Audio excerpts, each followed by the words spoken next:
After the political terrorism summit, US names 43 Americans plus groups.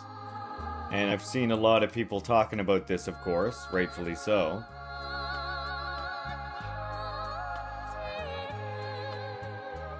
The date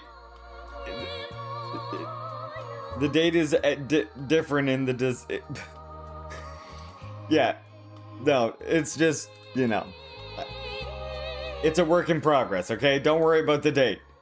The date's meaningless. So the new State Department report on Cuba's campaign of subversion against the United States is a virtual government blacklist against left-wing Americans and groups. Linked to last week's Rubio-led summit on political terrorism, the report is unusually candid about the government's targets.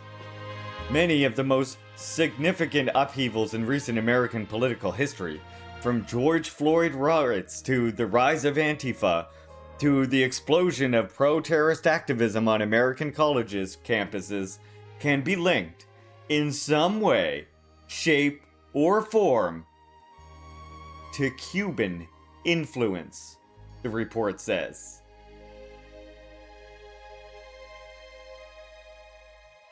As for these supposed agents of Cuban influence, the report is remarkably explicit. It names people like Ben Cohen, of Ben and Jerry's ice cream fame, mayors Zohran Mamdani and Karen Bass, media figures like Amy Goodman and Hassan Piker, and organizations like the Democratic Socialists of America and the Amazon Labor Union. The implication is clear.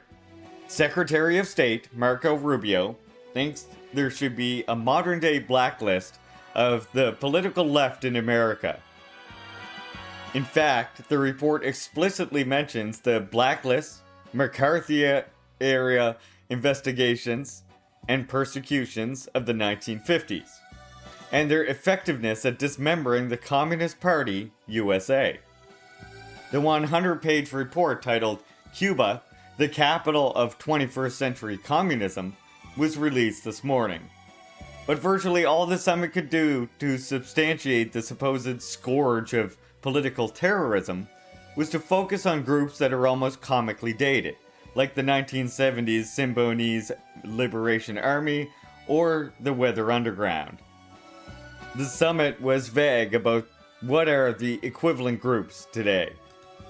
And we do have like a little list here, so we can see the actual list that we've got here. What exactly is the difference between Juche and MLMism? I will give you a little rundown here as soon as we finish the Tanky Times news, if you don't mind sticking around, Miss Redwood. I would love to address that. I have a way that I like to put it that I think is helpful for people to understand.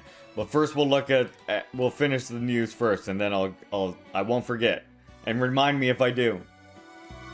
Adelaide Suzanne, the president of the National Lawyers Guild, who participated in the Nestra American convoy, and who, the report notes, praised Venezuela's 2024 elections. The Amazon Labor Union, Christian Smalls, also on the same convoy. Antifa. Antifa. It's not even a group. It's just it's like literally an amalgamation of people who say that they're Antifa. Asada's daughters. I'm gonna allow this one today. Yeah, and I mean, and look, I'm gonna explain one more time when we're done doing this why I critique democratic socialist strategy and tactics, right? I'm gonna explain it one more time because this list actually highlights what I was saying the other day. We have the Association for the Investment in Popular Action Committee, Karen Bass, the current mayor of Los Angeles, Medea Benjamin, of course. No surprise there, she's been outspoken about Cuba for many, many years, right? Black Alliance for Peace, Black Lives Matter, including the Global Network Foundation, grassroots, and at school. Chesa Boudin, the former district attorney of San Francisco and son of Weather Underground. Changing Frequencies, a black queer feminist abolition project. Claudia Jones School, a Washington-based DC organizing collective. Code Pink, Women for Peace. Ben Cohen, the co-founder of Ben & Jerry's, who attended the wedding of Neville Roy Singham and Jody Evans. Claudia De La Cruz, the co-founder of the People's Forum, IFCO, executive director and 2024 presidential candidate for the PSL. Manolo de los Santos, Democratic Socialists of America. Eve Ensler, Equality for Flatbush, a Brooklyn-based Black Lives Matter organization. Jody Evans, from the co-founder of Code Pink. George Floyd. Alicia Garza. Amy Goodman, Haitian woman for Haitian refugees. Isra Heresy. IFCO, Pastors for Peace. Paul Lardy. Zohran Mamdani. National Lawyers Guild. National Network on Cuba. Ilhan Omar. Party for Socialism and Liberation, that's PSL. The People's Forum. Hassan Piker. Ayanna Presley. Neville Roy Singham. Christian Smalls. Thousand Currents. Antonio Villagrosky. Viva Palestina US. Waters Maxine. Wilson Diane. And the Witness for Peace Solidarity Collective. So, guilt by association? What the report shows isn't that any of these people are knowingly taking directions from any foreign power, only that they disagree with the US government on Cuba policy, or at most agree with Cuba. Their views can be wrong, aggressively, offensively wrong even, but it's their goddamn right as American to hold them. Thanks, Ken Klippenstein. I love that was the ending of that article. It's my favorite part is the ending. It's their goddamn right as American. But I do want to just mention, like, so I think this does highlight something that I mentioned the other day, right? Which is that it does not matter whether you have the correct, let's be real here, the correct Marxist-Leninist strategy. Right? That's not, we know this from history. It does not matter if you actually have the correct, you don't have to be a self-described Marxist-Leninist. You don't have to have the correct political tactics of Marxism-Leninism, right?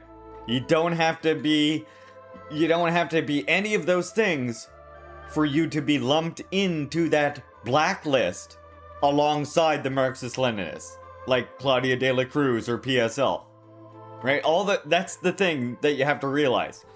All of those organizations, the reason that Klippenstein was not on the list, the reason all those organizations are on the list, right, is, yeah, because they oppose US imperialism. And it's, in a sense, a way to try and scare people out of organization. But what they're scared of with those people, more than bringing a revolution, is they understand that all of these people have the potential to hurt them where they care most, which is their wallets, right? And again, that's like the lesson we learn with social democracy, with Rosa Luxemburg. It's that even though Rosa Luxemburg and Karl had the wrong program, they had the wrong strategy, and they had the wrong tactics, it didn't matter. They were still targeted as leftists, right? They were still targeted as communists and executed. And that's what we're saying today. The reason why Marxist-Leninists think that it's so important to not shy away with pointing out our difference in tactics between the democratic socialists is not because we want to split the left or wreck the left. It's because we've literally seen this happen with Rosa Luxemburg, and we don't want to see people get lumped in the same as us and don't even know what the fuck our strategy is. You know, we don't want to see people Rosa Luxemburg. That's why we're like desperately trying to get people to understand what the Marxist-Leninist political strategy is, which we believe is, of course, a scientifically proven strategy for fighting liberation, for struggling against oppressors that doesn't fall into adventurism and that doesn't fall into tailism, which we see like on so many aspects of the left right now. So many of the people who will say, "Yo, Nurai, thank you so much for the $15, comrade." On this planet, y'all. Appreciate that. Appreciate that. Juche is what's happening on this planet, y'all. So that's the thing. We don't call them out because we don't care about them or because we want to wreck the left. We mention the disagreements we have in tactics and strategy because we don't want to see them become the next Rosa Luxemburgs. We would like to avoid that. And we understand that that's impossible working within the system. Because that's exactly what left Rosa Luxemburg and Karl just completely disarmed, right? Because they were working only within the state itself. They had no other institutions that were built that didn't rely on that state funding that the Nazis could take away and leave them completely helpless. The left in Germany was never strong enough to really threaten Germany with a revolution, right? They were never actually that organized enough at the time. But they were organized enough to cut in the profits of them. And so it didn't matter that they weren't as revolutionary and class conscious and politically aware as the Bolsheviks. That didn't matter. They were still lumped in the same as the communists. You're the communist to them. It don't matter if you're DSA or Marxist-Leninist. So you might as well learn the correct theory and the correct tactics on how to fight this fascist beast that is both parties. There isn't the fascist beast of the Republicans and then the little Democrats who sometimes work with them and sometimes fight against them. They're literally on the same team. They hate you. They don't hate each other. The Republicans and the Democrats don't hate each other. They hate you. That's the thing they have in common, right? The thing that they have in common is that they hate us. They hate the people. That's the one underlying factor. And that can never be changed. You can never change the Democrats into serving the people, just as little as you can change the Republicans into being a party that serves the people. There was a really... Okay, just as a side note, just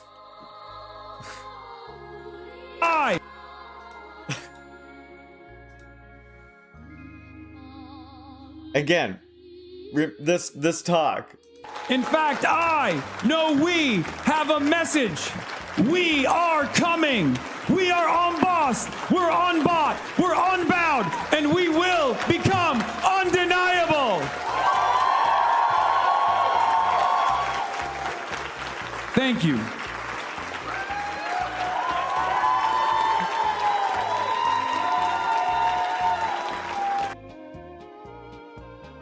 I mean, no notes. He watches him. I just find this clip so funny. He's watching himself on stream. Yeah, he's watching himself on stream, right? Give this speech. And he's like, we will not be bought. We will not be bought, right? And then after his speech is done, he pauses the video that he's watching himself on screen. And he goes, no notes. No notes. Oh my god, that is so funny. That is so funny. It's like you just finished working on a project. You like quickly look it over. No notes. Let's get all kinds of like spelling errors and like grammar mistakes in it. Someone else is supposed to give you the notes, my guy. you're biased. It's just so funny to me. No notes. In fact, we have a message. We are coming. We are unbossed. We're unbought. We're unbound. And we will become undeniable. Thank you.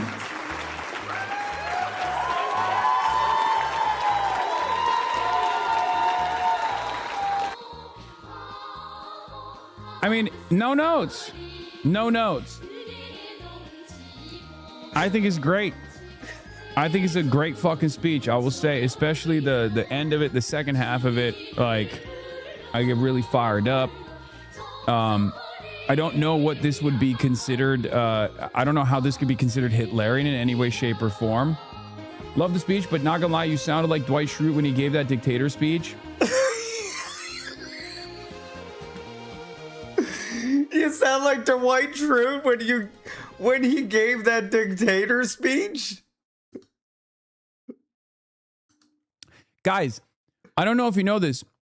Dwight Schrute is working in an office. Okay?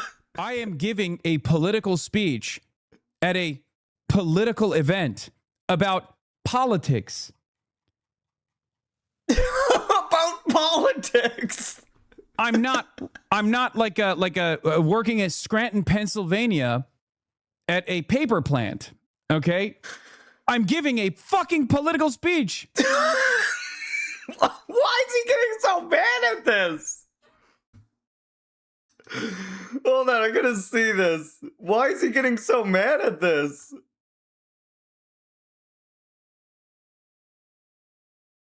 Hold on, I just gotta investigate. Doesn't work is to overlook the fact that it did work and it worked for hundreds of millions of people. Lasso, welcome in.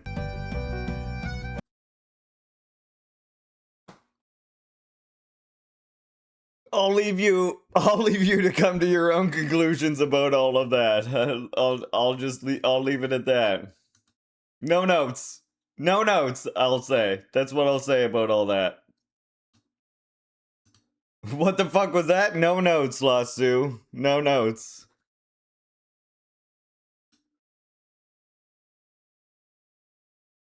Okay. I don't know. I'm not worried about that. I'm just pointing out why I don't think reformism will work. And that's because it leaves us with nothing of our own. Reformism means that we're building for the bourgeoisie. We're building to keep capitalism safe. Even when it gives this little because here's the thing. Even if social democracy, which, we could probably argue pretty effectively that it won't even do this. But even if social democracy in the US could bring you your single payer healthcare system, let's just imagine that it's somehow possible, right? Just despite the fact that the infrastructure doesn't exist, all that, put all that shit aside, right? But let's say that you were able to do that. Is the rent going to be going down, do you think? Or is it going to continue going up? Are prices going to continue going up? You know, like the actual your wages, are they gonna, functionally go down? Yes, all of those things, right? Because the foundations of capitalist society, all of that wealth being funneled upwards cannot help but to do otherwise.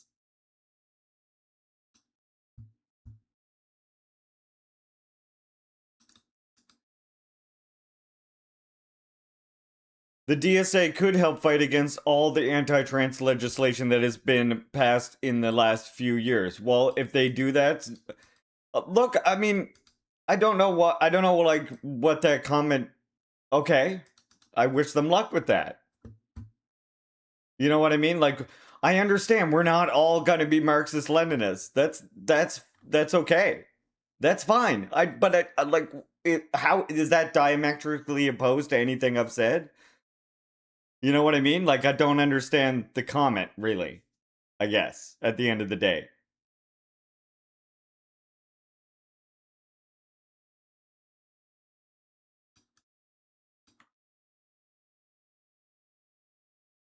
like, am I doing something to harm that, or like to harm that work?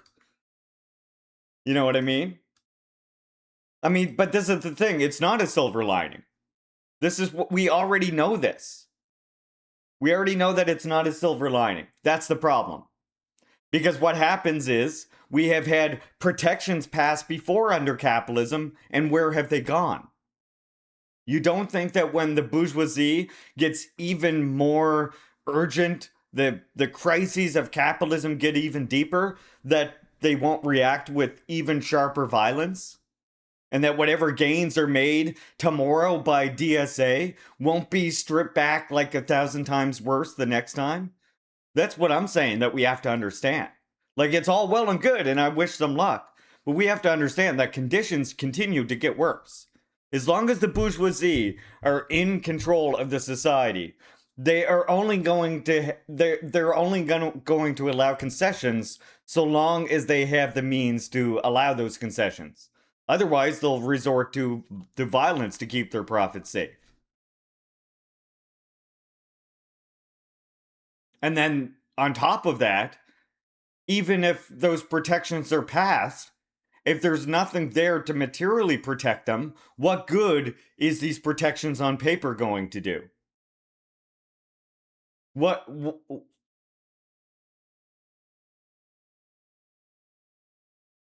It's extremely obvious that we can't stop at civil rights legislation,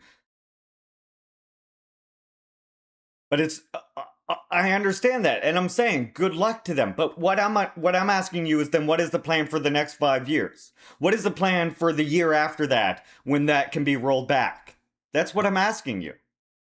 You, I get your point, but now do you understand what I'm saying at all? Like, and you can pass any of these things on paper. But what good is like a trans protection right on paper or an indigenous protection right on paper if there's no food and there's no water? What good is that? Oh, well, at least they wrote in paper that they'll protect us, but too bad there's no water or food. You know what I mean? But rights are being rolled back even in democratic states as well.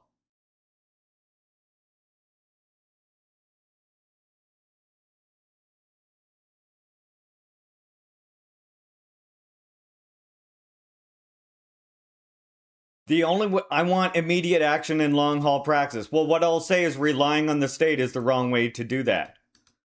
The protections that you can build for your trans comrades are much more solid if you build them in your community rather than relying on some bill passed within the halls of Congress or whatever the fuck else that will protect you. Because what I'm telling you is that it won't. Not only can police and law enforcement ignore those laws, but they can be rolled back in less than a term.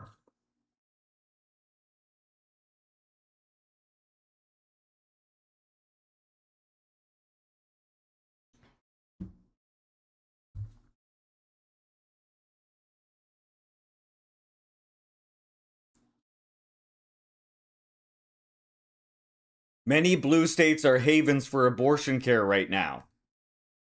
Right now.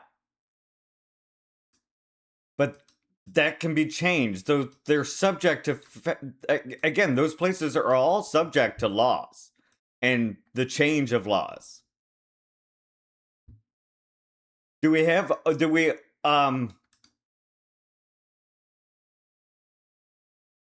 It's okay, chat. People are all at a different spot in their education, and that's fine. And again, like democratic socialists, I wish them luck in their work. my thing is that it's just you're running out of the resources to keep redistributing around. What we need to do is build dual power. I understand if you want to organize with the Democrats and you think that the best way is to pass legislation with the DNC and that's the best way to protect trans comrades, I wish you luck. And I genuinely hope that that works. I do. I don't want to see people hurt. What I'm saying is that, in my opinion, the best way to build those protections is to build community defense networks and other things like this. Because the state isn't just going to stop at trans people. First they came for the trans people, then they came for the communists.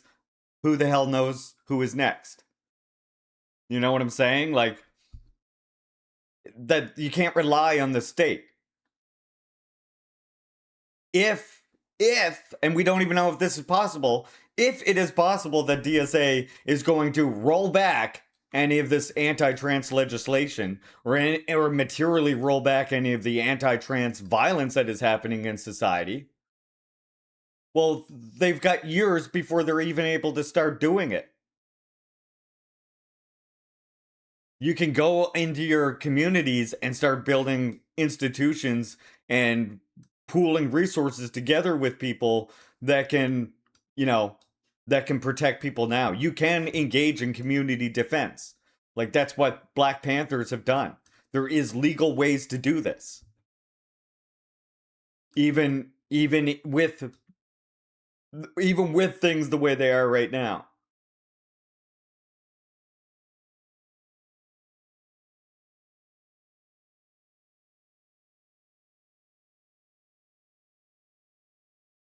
The liberal protections of the last decade were completely unfelt. A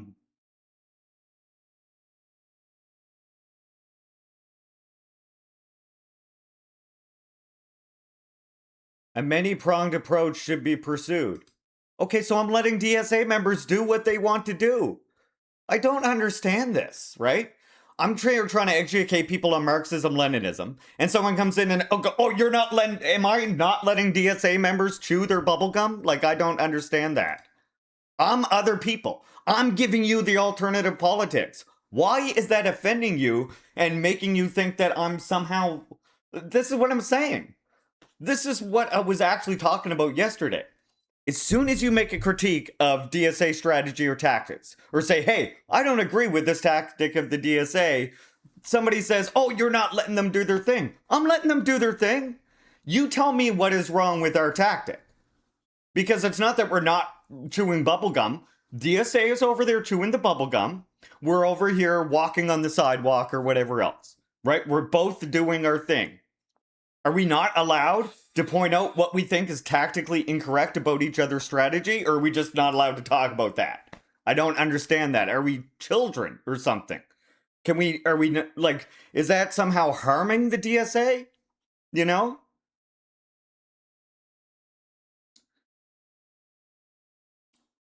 I don't think you're being hostile. I just don't understand exactly what the point is.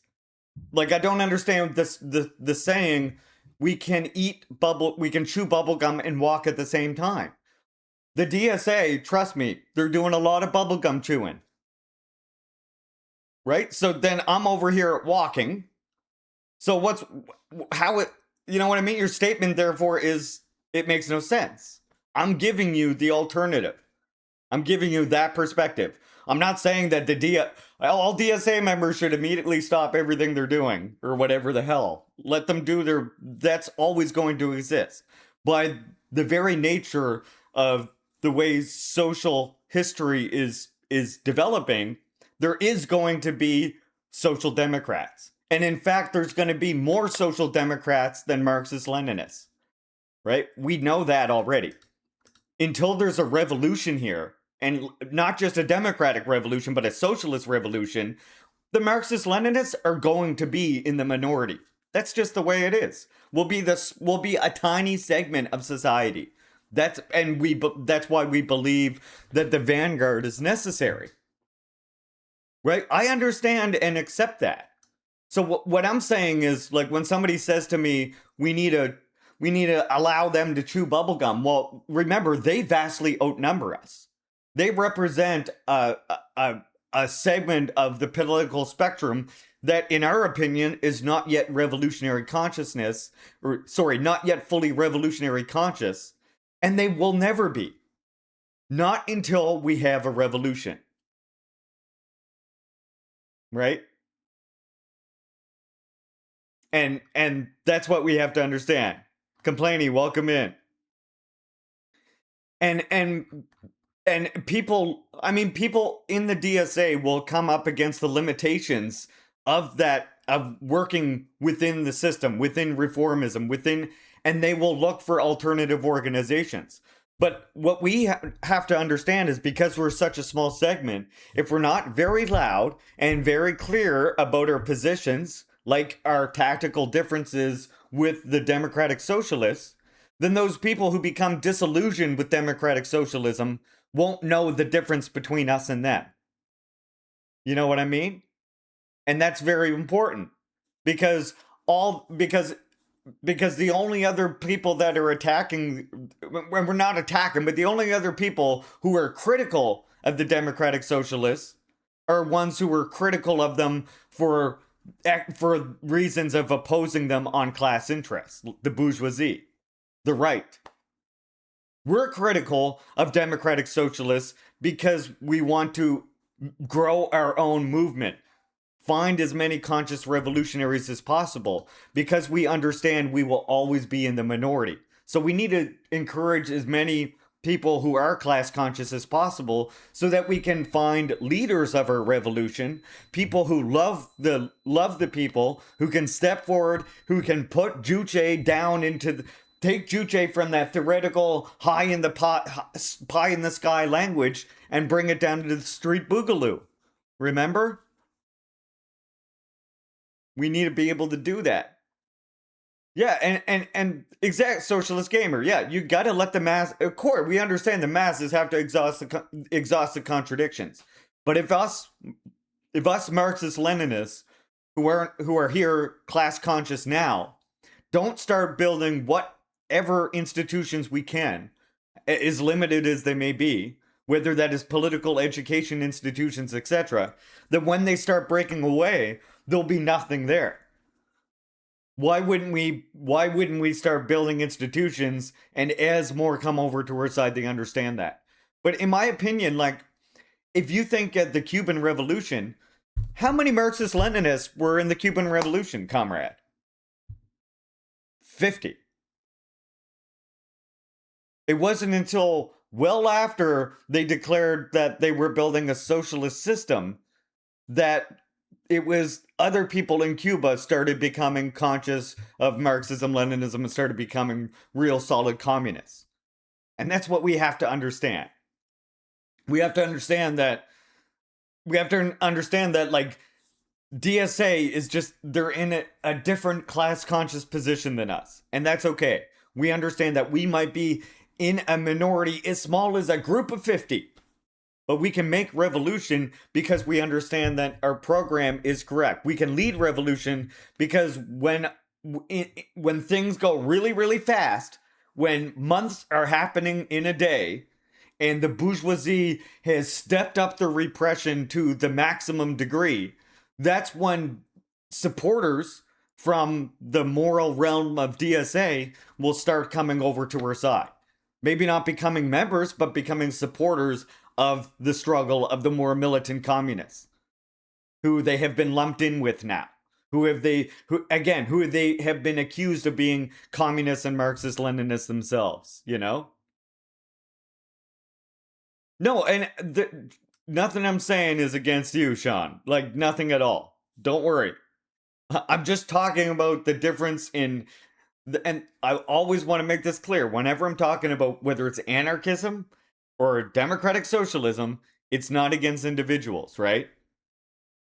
These aren't, like, individuals are going about their lives trying to learn the best they can, trying to find the best truth that they can, and we have to give them lots of room to do that, because they are constantly attacked and they're constantly attacked and bombarded with false consciousness from all angles. We understand that. That's why we have to continuously repeat ourselves over and over again. That's why if you want to actually be a revolutionary, if you want to be a communist and part of a party, then you should never get tired of repeating yourself. You know? So no, nothing you have said has upset me or anything like that. Like that's exactly the conversation we were having. So I appreciate you bringing those points forward.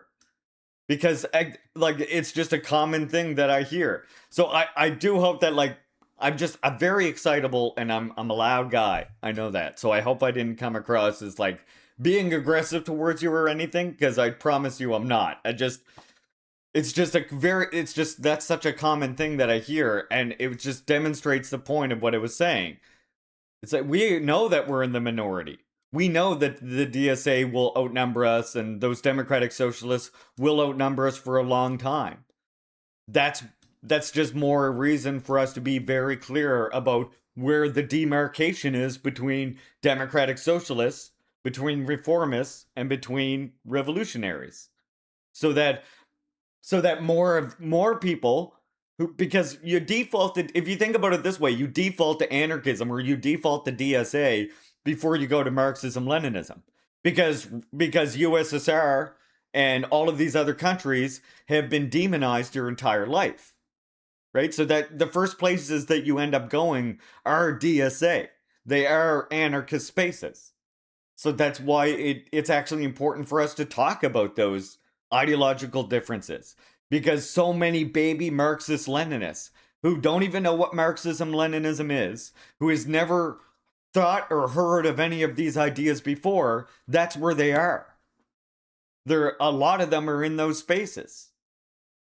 With misunderstandings of USSR, misunderstandings of what the difference between your strategy is, misunderstandings of what solidarity with countries like Iran and Russia means, etc. And so that's why we endlessly talk about that stuff. Even if it seems like it's creating a friction between us, but again, it's not. It's not about a friction, because it's about the only reason we say that is because we do believe that the strategy of only having reformism leaves one unable to fight against the fate that faced Karl Liebknecht and Rosa Luxemburg. I hope that makes sense. Yep, even indigenous way of life has been demonized too, yet it works well with ML thinking. Yes, of course.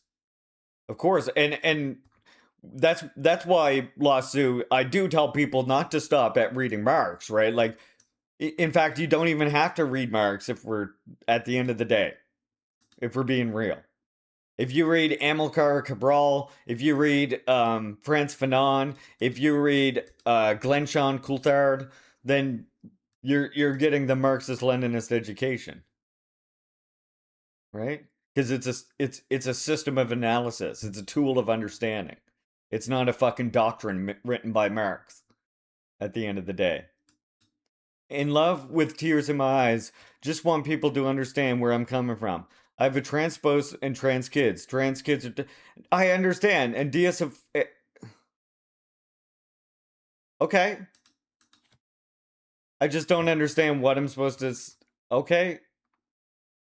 Lots of comrade, lots of trans people are responding to you. So, I'm not trying to be rude, but that's kind of like an anecdotal thing, right? And again, I don't understand, am I impeding the DSA in some way? Right? I do understand where you're coming from. Something that I say constantly is the one thing we know about DSA members generally is that we morally align with so many of them. That's the whole reason why we don't have a moral difference, right? We agree on so many moral things. We agree on so many questions. That's why the only difference that we can talk about is a strategic difference. Is me talking about a strategic difference in some way reducing the ability of DSA members? I don't believe so. Because again, this system will continuously reproduce DSA members, Democratic Socialists. Right? They will always outnumber us. I'm in love with tears in my eyes, trying to grow an alternative movement that is necessary for us to go forward. I mean, I agree with you. Leak void. I think that's a really good point. And I know somebody asked me earlier, what is Juche? Right? What is Juche? Someone asked me earlier. Juche, if you think of Marxism-Leninism, like I just said, is a tool for understanding existing capitalism and imperialism and how to fight against that. And when you use historical materialism, you're looking at a very long view of human history. When you use Juche, it's like you imagine Marxism-Leninism is like this giant map. But it's not just mapping the world, it's mapping social history of humanity. Right? And the Juche idea is like a magnifying lens that you can use to look at more detailed information about revolution in particular aspects, both in the subjective factor and in different periods of time. Juche coincides exactly with Marxism-Leninism. But what it does is it discovers the social laws of revolution that are unique from the material laws. It doesn't deny that because society exists in the material world, that material laws, and when society causes material law to be met, of course that material law acts upon society. So that is why historical materialism did a great service to us. But Juche gives us a new historical lens, that's focused on the people. And so it allows us to kind of like zoom in more minutia. And part of that understanding is that it's not about people's class origin. It's not about where people have come from in their exact class origin or what all these subclasses and all this other shit is at the end of the day. Which is why I love your comment. Because what we really have in our modern world, and ultimately what Marx was really talking about, was two big camps that were forming. The oppressed and the oppressors. And that those two camps were becoming more and more simplified all the time. So what Juche invites us to do is to instead, and this is what causes so many to decry it as idealist, but Juche invites us to, of course, consider people's social origin and how that might influence them, but it influences them through their ideology. And people act purely through their ideology. Their ideological consciousness is the thing that is reflected in all of their actions. And so what we have to understand is that you can be from a social class, and even an undesirable, quote-unquote, social class, and if you have undertaken revolutionary education, then you can become a revolutionary. You can fight for revolution. You can become a class traitor. It's like my favorite quote. My favorite quote from communist history is when Zhou Enlai roasted Khrushchev. Because Khrushchev had that sort of like reductionist understanding that we see a lot of Marxists, especially I find the ACP falls for, where they'll say, oh, barista, you're not even really working class, right? Well, we're trying to win over the petty bourgeoisie to our side even. So what the fuck what good is going around with all these French words going, you're not proletariat enough, you're not bourgeoisie enough, or you're not petty, you're the petty bourgeoisie. We want to win the petty bourgeoisie over to our side as well. And the petty bourgeoisie can fight in the van of the proletariat because they can take on revolutionary consciousness, right? The small proprietors. And something that China shows is that small proprietorship is safe for so much longer under a socialist system. So one day, Khrushchev, he's visiting Zhou Enlai, and he says, you see, here's the difference between China and USSR. I am from the peasantry, and you are from the nobility. And Zhou Enlai looks at him and he says, yeah, but we have this in common. We are both class traders. And then Khrushchev ceased to exist and got blown back to USSR. All right, let me catch up. I think we're living in an extremely strange world. I believe Keynes predicted the correct and people should work 15-hour work weeks. But instead, people are working 80 plus hours in sales. Yeah, and multiple jobs and gig work. Or you gotta open your own business and like hope that fucking goes somewhere. Or you gotta do whatever the hell this is, you know? I love what you're doing in this community. I just want folks to understand that elected advocates make a difference to people on the edge right now.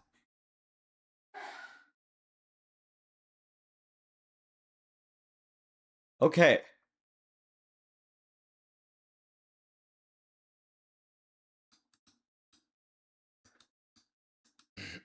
Comrade, I just want to say, all of my comrade, anyone here who is a Marxist-Leninist has come from understanding exactly how far those reforms go.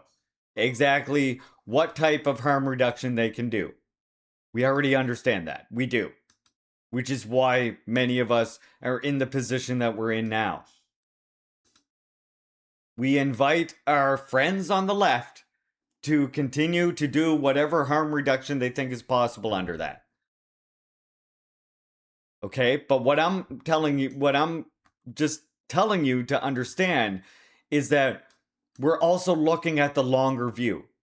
People can't see they can't even see 5 years in front of them. And what we're saying is that in the longer view, the state is not going to tolerate those kind of reforms, those kinds of protections, as long as it harms the profits, as long as it does not serve the empire. And there won't be anything any vote in the House can do about it. Because bigger than any voting in the House that can be passed is the military-industrial media complex.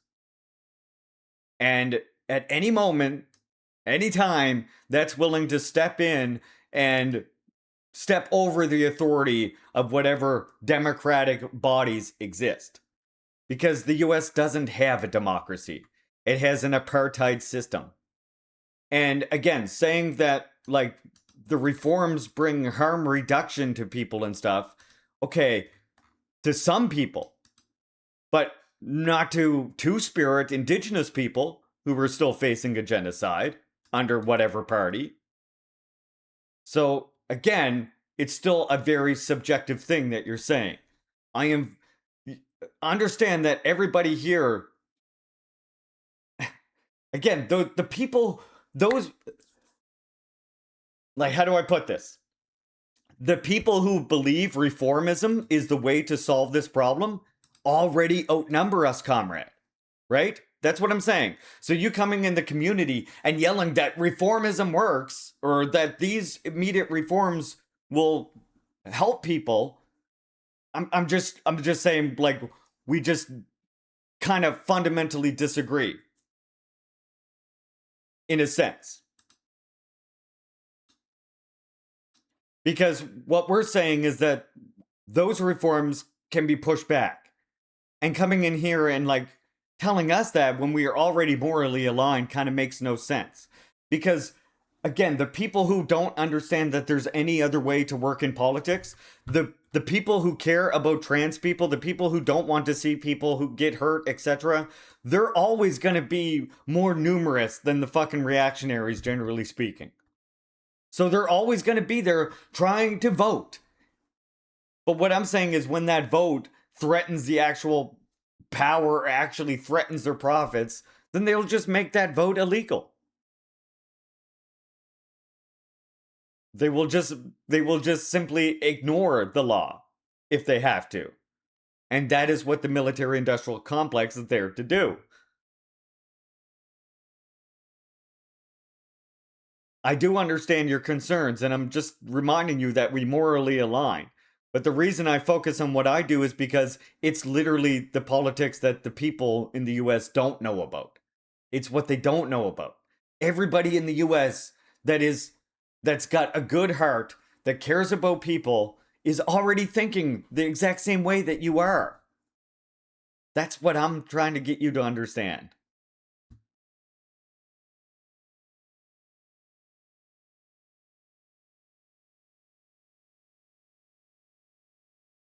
I hope that makes sense to everybody else too. Like, I'm not hostile towards democratic socialism.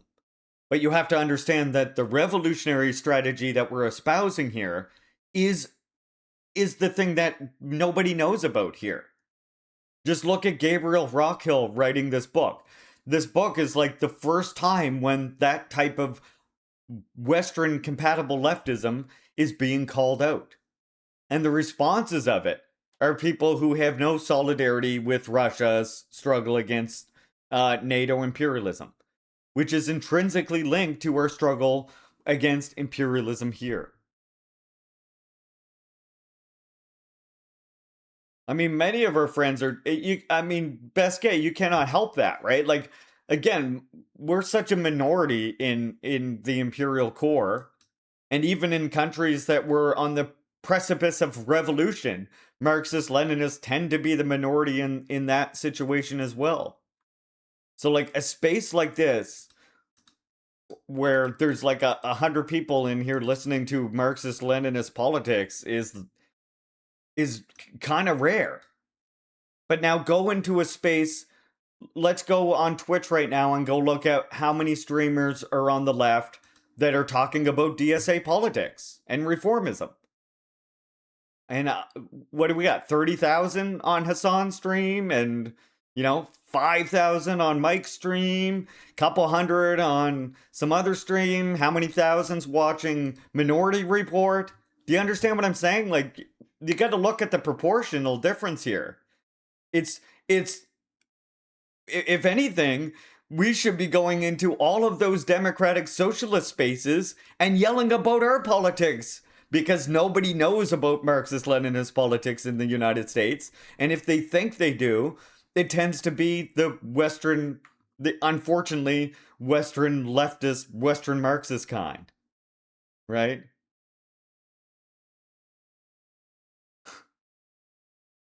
Now, who would do that? I mean, it is a strategy that we do have to engage in at the end of the day. A lot of people don't like that, and that's okay. But some of us do have to do that, right? Yeah, the Bolsheviks only started really gaining serious numbers like months before the revolution. Yeah, and that's because their program was proven to be the only correct one after the masses had like exhausted all of these other strategies, right? But that would have never happened if the Bolsheviks weren't there describing their program right from the beginning. Right? You know what I mean? Is that Hugo and Fredo working with Mike from PA? I mean, that's broad coalition work, absolutely. And that's what I'm saying. Yeah, actually, that's a good example. Going into a space like that and being able to hint at some other politics or give, like, that's one thing I do appreciate, is that Hugo goes there and he's often saying, this is where Mike and I align on making fun of the fascists, even though we disagree on a great deal of things. I think that's a great example. And Marxist-Leninists, that's part of our program. Right? That is part of the Marxist-Leninist program, to go into the Veterans for Peace, to go into whatever democratic socialists, whatever. We go where all the liberals are. That's what we do.